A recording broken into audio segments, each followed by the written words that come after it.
But you talked about fear. I think when, as I mentioned, when you're really committed, the fear takes a back seat.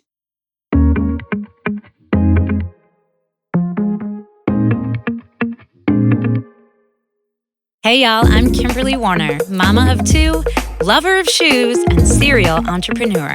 I've dedicated my life to helping women succeed in business by just being themselves. But the path isn't always easy. I was targeted for having an authentic opinion on something that happened to my town, to my businesses. I was attacked for publicly speaking my beliefs, and then I was reduced to a cliche. Aggressively blonde, too dumb to know what I'm talking about. This is why your husband left you. After these attacks, I spent 9 days in bed, debilitated by fear, until I pulled myself up by my big girl pants and chose to lean into my fear and not be silenced by it. This podcast is for everyone who has experienced fear or regret. You will learn how others like me have risen from the ashes and are better for it. Here we go. Hey y'all, it's Kimberly, and we are back with another episode of Fearlessly Authentique. This is our 8th episode. I am so excited, and for such a big episode, we have a very big, amazing guest. I am so excited to welcome one of my newest mentors, friends, and female powerhouses, Senator Alberta Darling from River Hills, Wisconsin. Welcome, Senator. Welcome to the podcast. Well, thank you, Kimberly, for having me and giving me such a great intro. I really appreciate that. I'm so proud of you and what you're doing. Oh, thank you so much. Well, I've been inspired by you for sure.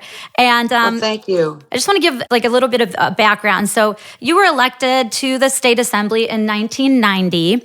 And then you were elected to the State Senate in 1992. And that's where you continue to serve there today. And yes. I know during that time, you've really been a leader on a range of issues, like starting with education, to drafting our state's budget. And you've really been in the room as a female leader and taking charge with major decisions that have been made that really impact our state. So in many ways, you've really broken some barriers over the past 30 years with your career for women, and you've kind of paved the way for others to follow. Tell us a little bit about your background and how your journey to politics became so.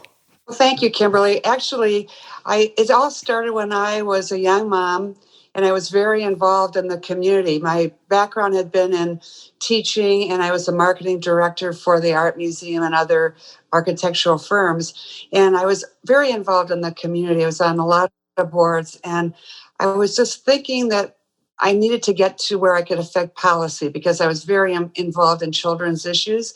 And so I was like on the head of the allocations committee of United Way. And when I would read over and over and over again about a lot of our children, especially our children in foster care, I thought, I really need to get to the policy part of this. And that meant I had to actually run for the legislature. So as I came to that decision, Betty Jo Nelson, who was the state rep at that time in my district, she ended up going to Washington. And I said, this is my opportunity to run. I knew nothing about running for office. I knew nothing about politics in general in terms of legislative politics. I knew a lot about personal politics. And so I thought, I'm just going to do it. And I got a few friends to help me, and we ended up getting elected. I had a very contentious 3-way primary, and I won that. And then it was because at that time it was a Republican district, I won the seat. And that's sort of the launching of my political career. And then 2 years later, the opportunity to run for the Senate. And I ran for it and got it. And when I walked into the Capitol after I had worked so hard to win my first election in the Assembly, I thought, my gosh, you have given up all you have worked for possibly. And it just hit me that I made that big risk. And I thought, well, I've just got to do it. And so I did. And I think my community networking, all the people I worked with in the community really got me to where I am and where I am now. Yes, as I was reading over some of in your biography, absolutely all of these amazing different groups that you've worked for in Children's Service Society of Wisconsin and Boys and Girls Club. And just I saw the redundancy of the children factor in all of the things that you did. And so I love that, you basically walked the walk. It's easy for people to say that they care about kids, but to really make change and to make policy change, you have to put your money where your mouth is, right? And so you did take a big risk, but you won it. And that must have been a really great feeling. But then having not really a huge background in politics, how scary was that? Because I know, being here with you is a little scary for me because I was just thrown into politics with my story, as you know. And so I definitely want to be more involved now because, if you don't stand for something, you'll fall for everything. That's basically my new motto. But how scary was it when you got that Senate seat and then it was like off and running? I mean, you just started making things happen.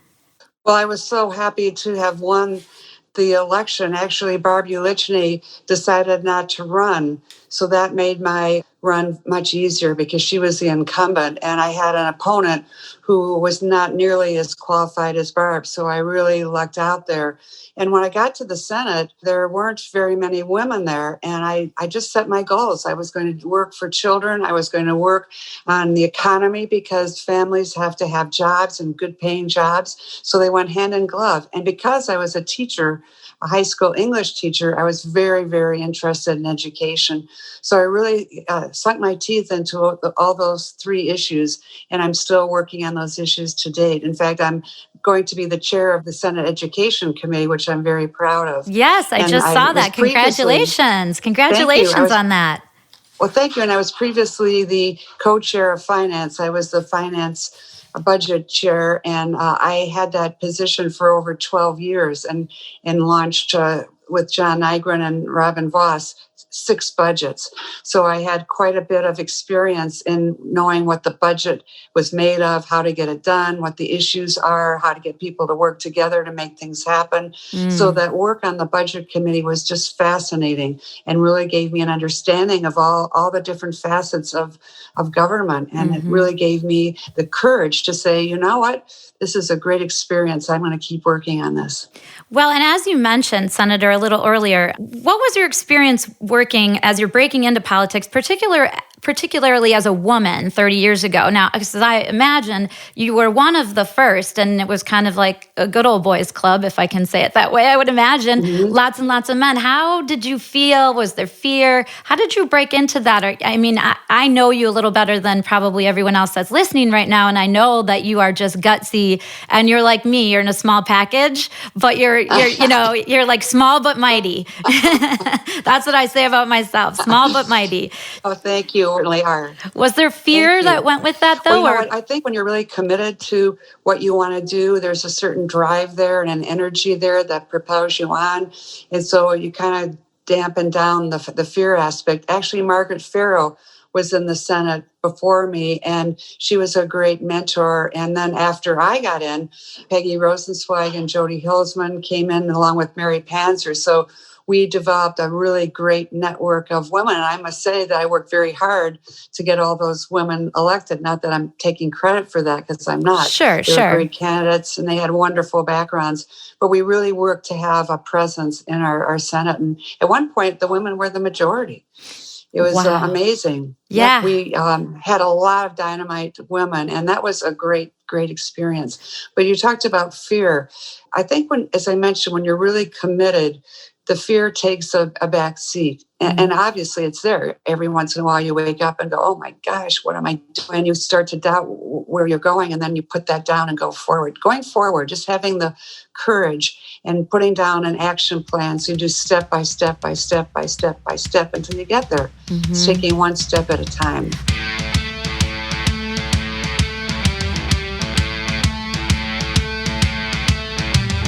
So it's that time again. Time to give a gift. It's your friend's birthday. It's your coworker's retirement. It is your mother and father's anniversary. And in the times that we are living currently, of COVID, what can you do to give the perfect gift that isn't a gift card? You can come to Authentic Gifts, downtown Kenosha, or go to AuthenticGifts.com online. You will find the biggest selection of unique gifts, things for men, things for babies and kids, things for girlfriends, things for mothers, things for grandmothers, things for grandpas, dads, the whole nine, and we gift wrap it to boot. Boxes, bows, tags. 90% of the vendors that I carry are women, small business owners, and the other 10%, some of the bigger like decor companies and things like that, because we want to offer something for everyone, but we have something at every price point. If you don't see it on our website and you're curious about some of the one-of-a-kind things we have, you can call us at 262-612-3032, and we can text you pictures of live product that we have in the store that you can have the chance to give as the most amazing gift ever. AuthenticGifts.com, 625 57th Street, Kenosha, Wisconsin. Going forward, just having the courage and putting down an action plan, so you do step by step by step by step by step until you get there. It's taking one step at a time. Well, and that's really great advice, not only for women in politics, but women in any form of education or job of any kind. And it's basically recruit other women. So, Yes. I started my career in direct sales. I was going into people's homes and selling mops, if you will. And, my whole career was built on recruiting other women to want to come and do what I do and learn it from me. And so you were definitely the pioneer of that. To then lead to a female majority, that's pretty incredible. So, a major focus of my podcast, Fearlessly Authentic, is to help women at all stages of life confront and overcome challenges and fears that they face in their life. It can be a health scare. It can be going through divorce, for the first time. It can be something in their career. As you know, for me, it came from my story of doing my conservative political commercial, which then launched me, into kind of a very large realm of visibility where I got death threats and letters sent to my home. And now this is where you and I connect a little bit, because I know in 2011 you went through something similar with your recall election. And I know, it was like you were getting spit on just walking into the Capitol, and people were saying nasty things to you. And so, were you afraid for your safety or your family's safety? How did you handle that? Because I handled it by sitting in bed for 9 days. So tell me what you did. Well, I was lucky in that I had a very strong partner. My husband was a very strong partner. I met him when I was 19 years old. In fact, he threw my 19th birthday party. I was a freshman in college. So we had been very good partners our whole married life. Unfortunately, he died 5 years ago, but he was always there, and that made a huge difference. It's really important to have a strong partner, and he was definitely that for me. The other issue is you mentioned fear. When I had my recall, I had death threats too. In fact, the FBI said I needed to have protection. And so I had my police department in River Hills circling my home several times a day and night. And when I got to the Capitol, I had to be escorted by police, and I had to be taken to my office and taken to the floor. I couldn't even go to the bathroom by myself. I had to be led to the bathroom by like 2 or 3 people. It was really a very scary time, as you said. Yes. But I felt very, I had great faith that I was going to be okay. With all this protection, I had great faith I was going to be okay, and that I was here for a purpose, and I was going to prevail in getting that purpose done. It made me stronger, a lot stronger. Yes, I say the same thing. And in fact, yesterday, one of the women from my area who had started the big Facebook cancel culture situation had reached out to me and is starting to apologize now for what she did. And I'm not really sure where that's coming from, but as a person who is spiritual and I feel like I extend grace very well, I also felt like I was very protected. I knew that I had local officers following me as well, but it hurt my heart. It hurt my, just my overall personality is such a bubbly, happy person. And it made me feel so sad. And one of the things you said to me yesterday when I spoke with you for a few minutes is that the biggest thing that you tried to do also was to take yourself out of it, to remind yourself right? That it was more about what you were going to do for the people, the families, the children. You were thinking about them and not thinking about yourself. And my aha moment was that same thing when I saw my daughter in the kitchen and I thought, I got to get out of bed for Maddie and Jack Lloyd, or I'm never going to amount to anything. And so again, we have that commonality that when that fear like really, dug in, it's like you got to get up or you're just going to stay down forever. So I love that you said that. And I love that you felt confident in, of course, our law and order, which I believe very strongly in too. Totally. It was very important to me to have that kind of protection. In fact, when the police would go around our house several times, even during the middle of the night, I have 2 dogs, and they would, at first they started barking, and then they just thought, it's just the police, so no big deal. Well, I have 2 dogs too, Senator, but they're tiny little 3 6-pounders. One's 3 and one's 6, so they bark at everything, even a leaf that flies by. Yeah, well, mine were labs, and they just decided they were not going to get excited if they didn't have to. That's right. They knew it was law and order. I love that. Do you have like a mantra or maybe a life lesson or something you follow now because of your experience and going through that fear? I know mine is that after going through that, I'm stronger. And that's one of the things that I said back to this woman when I accepted her apology yesterday. And I said, I'm stronger because of what you had done to me. I would have never done what you did to me, to another human being, but I'm stronger for it. My mantra is I can do hard things after all of that. Is there anything that resonated with you after the 2011, 2012, recall situation and going through all of that? Yeah, what happened during that recall is I had a tremendous group of friends and volunteers who really helped me, and I got a lot of strength from them. And so what I really learned from that is there's strength in numbers, that I don't have to do things on my own. I have to lead, but I have to also follow, and if people are going to follow me, they have to be committed to the same purpose. And so I felt strength in numbers, actually. I agree with that. A lot of people really helped me in this last election.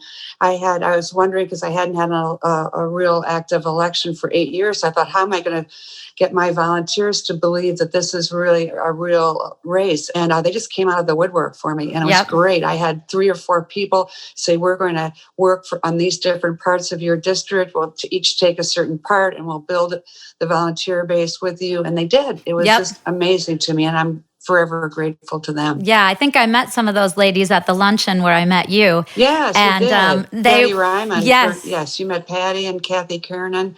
Yeah, these women, I think if you really look at a lot of women who like to get behind someone who can be more the apparent leader, they really are very much the leaders, because they give the kind of support that one needs to go forward. And they're just amazing.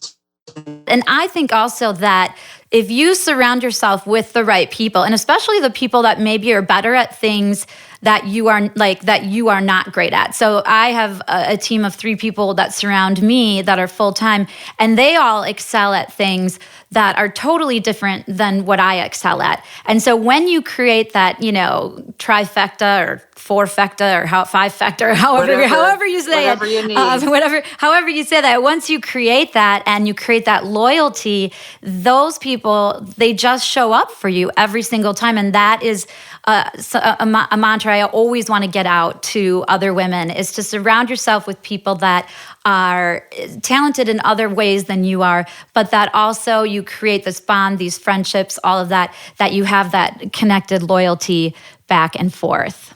I think that's really important. You have to be a good friend too, and you have to support other people in order to get their support. It isn't a one-way street, it's a two-way street. And that's why I'm really grateful for them. And I'm very grateful for my staff. Some people will say, how can you get so much done? Well, one of the reasons, and one of the main reasons, is I have such a great staff. They're very talented, bright people. They work hard. They're committed to the issues together with me, and they really work hard. In fact, I had a concussion a couple of years ago. I fell in an airport at a conference, and I had a concussion, and I ended up having to really lay low for a while. And when I was coming out of rehab, they said to me, well, you should take a month off. I said, I can't take a month off because I'm co-chairing the budget committee. And they said, oh my gosh, how are you going to do that? I said, because my staff won't let me fail. We'll work together and I will be stronger because of their strength. And they are such a bright group that together we made it happen. And it was one of the best budgets we've had because of their leadership. They were amazing. Yeah, they filled your cup. I call that a tribe, your tribe. Yes. When I went to speak in Austin, Texas, I spoke for the Texas Federation of Republican Women, and 500 fabulous women just celebrating all their efforts in Texas, the door knocking and the phone calling and all of that.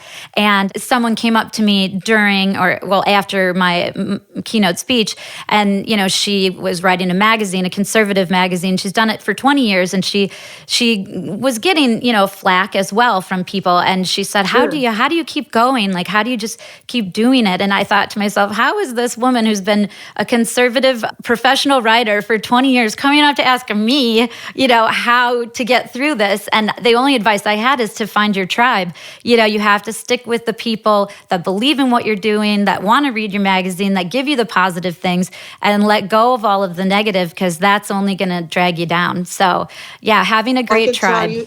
You have so much positive energy, though, Kimberly. I think that's really important. Thanks. We have the power of intent, and that's attraction that really generates energy, and it's a give and take. People love to be around people who have energy and ideas and commitment, and most of us know a bunch of Debbie Downers in our lives. Yes, and there's it's really tough to deal with someone who would say yeah but, and find the barriers to everything that you want to do. So you have to really shed your life of many Debbie Downers. I agree. And surround yourself with people who have that kind of positive energy, because you can get a lot more done that way through that partnership. Yeah, that energy attracts other positive energy. So I have now 2 more fun questions for you before we wrap it up. Now, I see here you're currently on 9 committee. You have 9 committee assignments.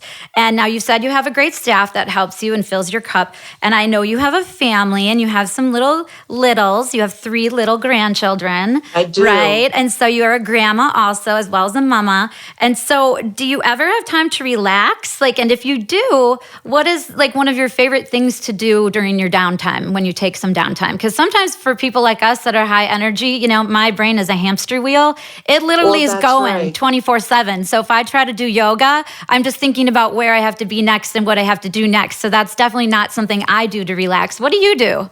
Well, I exercise. I walk and I work out.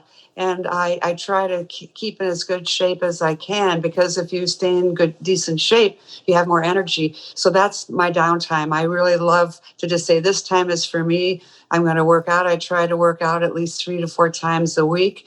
And I try to have fun doing it and to do it with people. Yes. That to me is one of my biggest. I also love to travel. Last year, I went to Israel. I have a new travel buddy. And she and I both lost our husbands about the same time. And one of our fears was that we would not travel a lot. Yes. And we decided we would become travel buddies. I love that. So every year we take one significant trip. Our first trip was to Spain, and we go on a low budget. The last trip to Israel, we went with the Archbishop and with a bunch of quote unquote pilgrims. And we thought it was going to be more of a travel tour. It was a pilgrimage. So we got to walk the way of Christ from birth through death and resurrection. And it was incredible. Wow. And so that was, I think, keeping your life really interesting keeps your energy going. And that trip to Israel definitely was a game changer, and I'll never be the same. I mean, we got rebaptized in the River Jordan. Oh, you did not? That's amazing. Yeah, and Christ was not born in a stable per se. He was born in a cave, because that's where the shepherds used to go with their animals in those days. They'd go into caves. So we got to see where Christ was born. And it was unbelievable. And we got to see where obviously he was crucified and where he was laid after he died and where he rose again. And honestly, going with the Archbishop and going with a bunch of people who really loved the journey and love the commitment. We had mass every day. It was really Wow. incredible. And some of the people weren't even Catholics. Yeah. So that was a big commitment on their part to go. It was great. Now, did you get to see the Dead Sea? Isn't the Yes, Dead Sea we there? did. You did? Yeah, Did you swim in Dead it? Sea. It's incredible, right? Because you float, don't you? Because of the salt? Float. It kind of it pops you up. Yes. If you try to go down and touch your toes, you get popped up. Yes, to the top of the water. I've always really wanted phenomenal. to go. I've always wanted to go to the Dead Sea simply because of the salt content and how you float, but also because that salt is known to be very regenerative to the skin, and you come back like 10 years younger, right? You came back looking 10 years younger? I don't think I did, but it was great. I tried that mud facial. Yeah. And so we had fun. Those of us who wanted to do the mud facial, we took the mud and we put it all over our bodies, and we had a great laugh. What a great experience. It was really fun. Oh, it was awesome. Wonderful. But I think that really helps. That's my aha moments and my way to stay centered and the way to have time for myself. It's not only the exercising and travel, but it's being with friends. I really like to go out for dinner with friends. So you can just sit and chat and talk. Not in huge groups, but in smaller groups. Sure. You can really get to talk about a lot of things on a very deep level. Yes. That's to me very energizing. Well, you definitely are in great shape, because when I met you, you were in the tiniest, cutest little red suit I had ever seen. I was like, I need to, and I love to go out to dinner with friends too. I'm lacking the exercise part, so I'm going to take you up on walking and start doing some of that. Maybe we can be workout buddies, because you looked fantastic in that red suit. You're nice to say that. Well, that red suit makes everybody look peppier. So absolutely, it was beautiful on you. Red suit. Yeah, well, I might have to lose a few pounds to fit into it, Senator. You are a tiny little thing. So last but not least, my favorite question to ask all my podcast guests, because I just think it's fun. If you were Oprah and you had a favorite thing, no matter what it is, a car, a lipstick, a vacuum cleaner, anything like that, and you could give it to everyone, you know how she said, you get a car, you get a car, you get a car. What would Senator Alberta Darling give to everyone if she could? What is one of your favorite things? I would give the ring that my husband gave me on my 60th birthday. I don't know if you can see it. Move it a little bit. Move it a little. Yep, there. Now I can. Oh, it's beautiful. Well, it's the past, present, and future. It is. And I think that really is motivating. If you look at the past, you learn from that. If you look at the present, you learn from that. And if you look at the future, know that that's where you're going to have to go. To me, that I would give that to everybody, because it's a present, and I think life is a present. It sure is. It has been my gift, my present from you, to spend this quality time getting to know you more and chatting with you. I hope we get to do this again. I'd love to be one of your dinner guests where we get together for dinner and chat. I would love that. I just think that you are an amazing woman who has conquered so much. I feel very connected to you because of the things that we both overcame, politically or not politically. It doesn't really matter. We're all human beings, and we all go through hard times and fearful times. And it's sharing with each other ideas and different ways to overcome that and keep going and be great moms and great leaders and great grandmas and just great female, contributors to our country. Well, thank you very much, Kimberly. And I have to compliment you. You are definitely an inspiration, and you are going to make a difference in so many women's lives. And I think your idea to have a podcast and just go out and share ideas is just significant. So thank you, thank you, thank you. You are an inspiration. So I'm so happy. Thank you so much. See, now if we're really close friends, I hear you have a really great Christmas party. Now, am I going to get an invite to this Christmas party that you have every year? This year, because of social distancing, I'm not having it. Yep. But I'm going to have it next summer when I have a garden-to-garden event. You should come to that. It's a fun experience where we go to different gardens around, end up at my house for a reception, and we have a band. So you'll have to come. Well, I will, after we hang up, I will send you my address. I will be on the lookout in the summer for my invite. I would love it. It's been such a pleasure. Thank you so much, Senator. Have a great rest of your day. I know you're so busy, so thank you for sharing your time with us. Thank you. It's a privilege and an honor to know you, Kimberly. Thank you so much. Thank you for listening to Fearlessly Authentic. My mom hopes this episode empowered you to be fearless. Please remember to subscribe wherever you get your podcast. Share, rate, and comment because my mom wants to hear all of your feedback. Contact her directly at fearlessly@fearlesslyauthentique.com. Hosted and executive produced by my mom, Kimberly Warner, produced and mixed by Steve Hawkins, and co-hosted by Eddie Polanzani. Connect with us on social media via fearlessslyauthentique.com. Copyright Fearlessly Authentique 2020.